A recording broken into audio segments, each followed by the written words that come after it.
সদা প্রভু আমার পালক, আমার অভাব হইবে না। তিনি তৃণভূষিত চরণেতে আমাকে শয়ন করান। সদা প্রভু আমার পালক, আমার অভাব হইবে না। তিনি তৃণভূষিত চরণেতে আমাকে শয়ন করান। বিশ্রাম জলে ধারে ধারে তিনি আমাকে চালান। নিজ নামের জন্য তিনি ধর্মপথে গমন করান। সদা প্রভু আমার পালক, আমার অভাব হইবে না।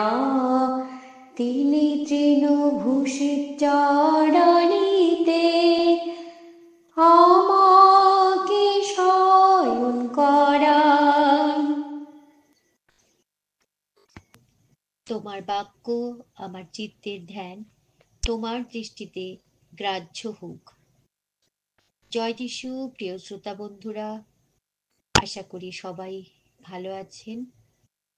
পিতা ঈশ্বরের কৃপায় আমরা বেঁচে রয়েছি, তাই তার মহানামের ধন্যবাদ করি।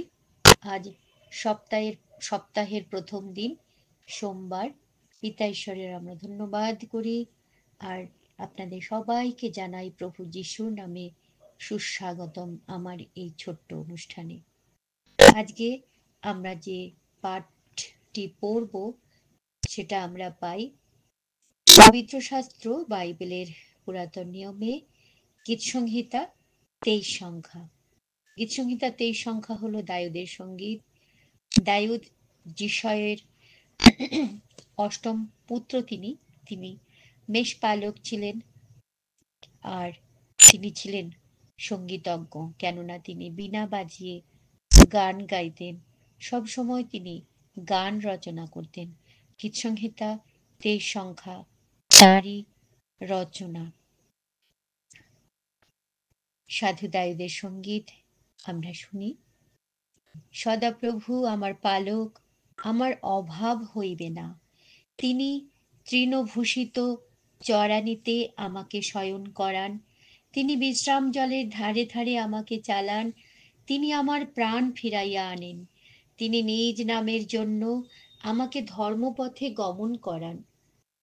যখন আমি মৃত্যুর ছায়ার উপত্যকা দিয়া গমন করিব, তখনও অমঙ্গলের ভয় করিব না, কেননা তুমি আমার সঙ্গে সঙ্গে আছো। তোমার পাঁচনি ও তোমার যষ্টি আমাকে সান্ত্বনা করে। তুমি আমার শত্রুগণের সাক্ষাতে আমার সম্মুখে মেজ সাজাইয়া থাকো। তুমি আমার মস্তক তৈলে সিক্ত করিয়াছ। আমার পান পাত্র উথলিয়া পড়িতেছে। কেবল মঙ্গল ও দয়াই আমার জীবনের সমুদয় দিন আমার অনুচর হইবে, আর আমি সদা প্রভুর গৃহে চিরদিন বসতি করিব। আমেন। ঈশ্বর তার আপন বাক্যে আমাদের প্রত্যেককে আশীর্বাদ করুন। আমরা প্রথম পদে কি দেখি, যে সাধু দায়ুদ বলছেন, সদাপ্রভু আমার পালক, আমার অভাব হবে না। তিনি বলছেন যে সদাপ্রভু অর্থাৎ ঈশ্বর যখন আমার পালক, তিনি যখন আমার পালনকর্তা, তখন আমার কোনো কিছুর অভাব হবে না। আমরা কি বলতে পারি? আমাদের কি সেই বিশ্বাস আছে? নিজের কাছে আজকে প্রশ্ন করি। থাকা উচিত, কেননা যিনি সৃষ্টিকর্তা, তিনি পালনকর্তা, তিনি রক্ষাকর্তা, তাহলে আমার অভাব হবে কেন? তিনি তো অন্তর্যামী, তিনি তো সর্বজ্ঞ। তাই আমার কি প্রয়োজন, কখন কি প্রয়োজন, সবই তিনি জানেন। তাই আমরাও যেন সাধু দায়ুদের মতো বলতে পারি, সদাপ্রভু আমার পালক, আমার অভাব হইবে না। তিনি বলছেন, তিনি ভূষিত চরানিতে আমাকে শয়ন করান। তৃণভূষিত চরানিতে আমাকে শয়ন করান। বিশ্রাম জলের ধারে ধারে আমাকে চালান। কত নিশ্চিন্ত নিদ্রা দেন কে? সেই প্রেমময় ঈশ্বর। কোথায় চলতে হবে, কোথায় তিনি মেষদেরকে নিয়ে যাবেন, কোথায় বিশ্রাম করবেন, কোথায় তারা জল পান করবে, সমস্ত কিছু কে ব্যবস্থা করেন? ঈশ্বর। বলছেন তিনি আমার প্রাণ ফিরাইয়া আনেন। তিনি নিজ নামের জন্য আমাকে ধর্মপথে গমন করান। যখন কোনো বিপদে পড়ি তখন তিনি প্রাণ রক্ষা করেন। আর ধর্মপথে কে গমন করান? তার নামের জন্যে পরমেশ্বর। দায়ুদ, সাধু দায়ুদ তার অনুভবের কথা লিখছেন। বলছেন, যখন আমি মৃত্যুর ছায়ার উপত্যকা দিয়া গমন করিব, তখনও অমঙ্গলের ভয় করিব না, কেননা তুমি আমার সঙ্গে সঙ্গে আছো। তোমার পাচনী, তোমার যষ্টি ও তোমার যষ্টি আমাকে সান্ত্বনা করে। যখন আমি মৃত্যুর ছায়ার উপত্যকা যে আমরা জানি উপত্যকা কাকে বলে, পার্বত্য অংশে থাকে না? তো সেই যে মৃত্যুর মতো ভয়ঙ্কর উপত্যকা দিয়ে গমন করলেও আমি ভয় করব না, কেননা তুমি আমার সাথে সাথে আছো। তোমার পাঁচনী অর্থাৎ তোমার চাবুক, তোমার যষ্টি অর্থাৎ তোমার লাঠি আমাকে সান্ত্বনা করে। মানে আমি যদি খুব সংকটে পড়ি কিংবা ভুল পথে ধাবিত হই, যেখানে মৃত্যু আসতে পারে, সেখানে আমাকে কে সান্ত্বনা করে? প্রভুর শাসন। প্রভু আমাকে সঠিক সময়ে জাগ্রত করেন, সঠিক সময়ে শেখান কিভাবে চলতে হবে, তাই না? এই ফিলিংস সাধু দায়ুদের তিনি ব্যক্ত করেছেন। আমাদেরকেও তাই করতে হবে। ঈশ্বরের ওপর বিশ্বাস রেখে চলতে হবে এবং ভাবতে হবে আমার কোনো ভয় নেই, কেননা ঈশ্বর আমার সঙ্গে সঙ্গে আছেন।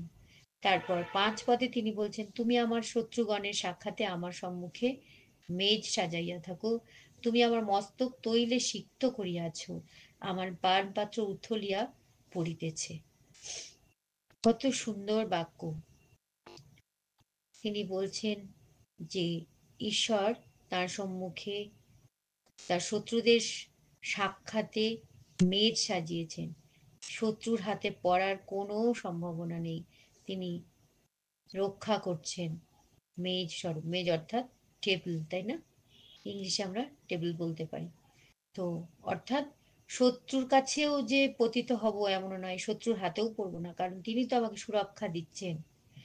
তিনি তেল দিয়ে অভিষিক্ত করেছেন। সাধু দায়ুদ বলছেন, আমরা কি এরকম ভাবতে পারি?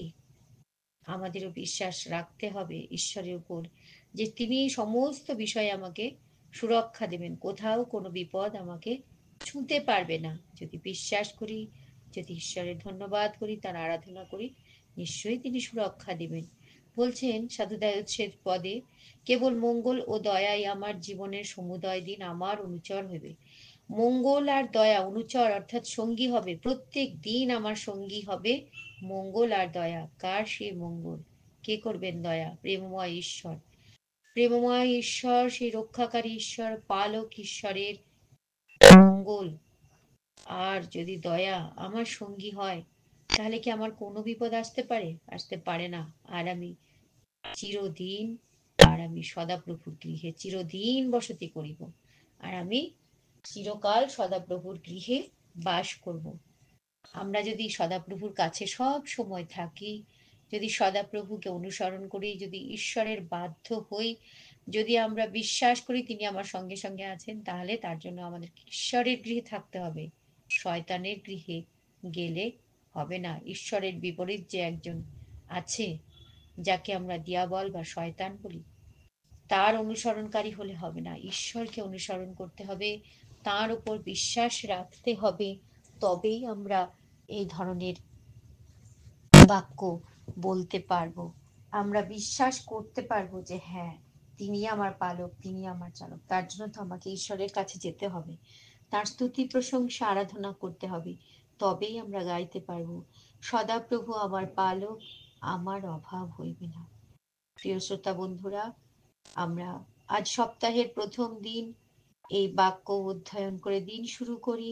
আর সমস্ত সপ্তাহের ভার, সারা সপ্তাহের ভার প্রভুর হাতে দিয়ে আমরা নিজেদের কর্তব্য পালন করি, আমরা নিজেদের কাজকর্ম করি, আর আমরা সাবধানে চলি, যেন মৃত্যু মুখে পতিত না হই, এমন কোনো বিপদে যেন আমাদেরকে পড়তে না হয়। আর যদি পড়ি, তবে যেন আমরা ঈশ্বরের কাছে সাহায্য চাই, তিনি আমাদেরকে সঠিক পথ দেখাবেন, আর আমরা সেই বিপদ থেকেও উদ্ধার পাবো। আমাদের সবসময় ঈশ্বরকে স্মরণে রেখে চলতে হবে, বিশ্বাস করতে হবে যে তিনি আমার সঙ্গে রয়েছেন, তিনি আমাকে সমস্ত সংকট থেকে উদ্ধার করবেন। প্রিয় শ্রোতা বন্ধুরা, এই বাক্য আমাদের সবার মুখস্থ হোক, মনে থাক, এমন এই বাক্য পালন করার জন্য ঈশ্বর আমাদেরকে সাহায্য করুন। তার জন্য চলুন আমরা ঈশ্বরের কাছে সাহায্য চাই। দিনের শুরুতে আমরা ঈশ্বরের কাছে প্রার্থনা করি। ধন্যবাদ, ধন্যবাদ, ধন্যবাদ পিতা ঈশ্বর, পুত্র ঈশ্বর, পবিত্র আত্মা ঈশ্বর। তুমি ভক্তিপূর্ণ প্রণাম, শ্রদ্ধাপূর্ণ ভালোবাসা নাও প্রভু গো। তুমি উচ্চীকৃত হও, গৌরবান্বিত, মহিমান্বিত হও লর্ড। তোমার নতুন দিন, নতুন সকাল দিয়েছো, যা হয়তো অনেকে পায়নি, কিন্তু তুমি আমাদেরকে দান করেছো প্রভু। তাই তোমার মহান আমি ধন্যবাদ করি এই সুবর্ণ সুযোগের জন্য, সুন্দর সময়ের জন্য। Thank you Lord. রাজাদের রাজা, প্রভুদের প্রভু, সর্বময় কর্তৃত্বের অধিকারী, সর্বশক্তিমান পিত, ভক্তিপূর্ণ প্রণাম, শ্রদ্ধাপূর্ণ ভালোবাসা নাও প্রভু। তোমার দয়া পেয়েছি, তোমার মঙ্গল পেয়েছি, তুমি কোথাও অভাব রাখোনি প্রভু। যা প্রয়োজন ছিল তার অতিরিক্ত জুগিয়ে দিয়েছে সমস্ত কিছু, তাই তোমার ধন্যবাদ করি প্রভু। আজ সপ্তাহের প্রথম দিনে তোমার আশীর্বাদ চাই প্রভু। তোমার দয়া, তোমার মঙ্গল যেন আমাদের অনুচর হয় প্রভু।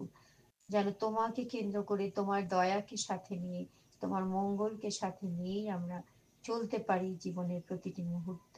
তুমি আমাদের সাহায্য করো প্রভু। আজকের দিনে যারা হয়তো অনেক রোগ ব্যাধির সঙ্গে লড়াই করছে, হয়তো অনেকে হসপিটালে, হয়তো অনেকে বাড়িতে পড়ে আছে অনেক কষ্টে, তুমি তাদের কষ্টের ভার লঘু করো প্রভু, এটাই তোমার কাছে অনুরোধ করি। যারা হয়তো অশান্তির মধ্যে, ঘোর অশান্তির মধ্যে, অনেক সমস্যার মধ্যে রয়েছে, তাদের সমস্ত অশান্তির ভার, সমস্ত সমস্যার ভার তুমি নাও প্রভু। যে ছেলে মেয়েদের পড়াশোনা রয়েছে, পরীক্ষা রয়েছে, তুমি তাদেরকে বিশেষ আশীর্বাদ করো প্রভু। তারা যেন সফলতা লাভ করতে পারে এবং তোমার ধন্যবাদ করতে পারে প্রভু। আমাদের যুব সমাজ, আমাদের ছোট্ট ছোট্ট ছাত্রছাত্রী, সবাইকে তুমি আশীর্বাদ করো। এদের দ্বারা যেন একটা সুন্দর একটা সমাজ ব্যবস্থা গড়ে ওঠে প্রভু। এদেরকে তুমি আশীর্বাদ করো যেন এরা জাগতিক জ্ঞানের সঙ্গে সঙ্গে আত্মিক জ্ঞানে পরিপূর্ণ হয় এবং এদের ভবিষ্যৎ উজ্জ্বল হয় প্রভু। তুমি আশীর্বাদ করো। যারা প্রাচীন প্রাচীনা, অনেক বয়স হয়ে গেছে, অনেক কষ্টের সঙ্গে লড়াই করছেন, হয়তো তাদের দেখাশোনার কেউ নেই, তুমি তাদের নাথ হও প্রভু। যে সমস্ত শিশু মা বাবাকে হারিয়ে ফেলেছে, তুমি তাদেরও নাথ হও প্রভু, সেই অনাথ শিশুদের প্রেমময় প্রভু। হয়তো অনেক বেশি কিছু চেয়ে ফেলেছি, তুমি ক্ষমা করে দিও। হয়তো অনেক ভুল কিছু ব্যাখ্যা করেছি, ক্ষমা করো প্রভু। তোমার বাক্য আলোচনার যোগ্যতা আমার নেই, কিন্তু আমার ইচ্ছা প্রকাশ করেছি তোমার কাছে, আর তুমি সুযোগ করে দিয়েছো, তাই ধন্যবাদ জানাই প্রভু। তোমার এই মেয়েকে তোমার রাজ্য বিস্তারের জন্য ব্যবহার করো প্রভু। সমস্ত ভাবনা, চিন্তা, কার্য এবং বাক্যের ভার তোমার উপরে দিয়ে, যে শ্রোতা বন্ধুরা শ্রবণ করছেন তাদের সমস্ত ভার তোমার উপরে দিয়ে এই ছোট্ট প্রার্থনা মুক্তিদাতা প্রভু যিশু তোমার চরণে রাখি। দয়া করে শ্রবণ ও গ্রাহ্য করো। Amen, amen, amen. Praise the Lord. জয় যিশু। হে আমাদের স্বর্গস্থ পিত, তোমার নাম পবিত্র বলিয়া মান্য হোক, তোমার রাজ্য আসুক, তোমার ইচ্ছা সিদ্ধ হোক, যেমন স্বর্গে তেমনি পৃথিবীতেও হোক। আমাদের প্রয়োজনীয় খাদ্য আজ আমাদিগকে দাও, আর আমাদের অপরাধ সকল ক্ষমা করো, যেমন আমরাও আপন আপন অপরাধীদিগকে ক্ষমা করিয়াছি। আর আমাদিগকে পরীক্ষাতে আনিও না, কিন্তু মন্দ হইতে রক্ষা করো, কারণ রাজ্য, পরাক্রম ও মহিমা যুগে যুগে তোমারই নামে হোক। Amen. Have a nice day. Take care.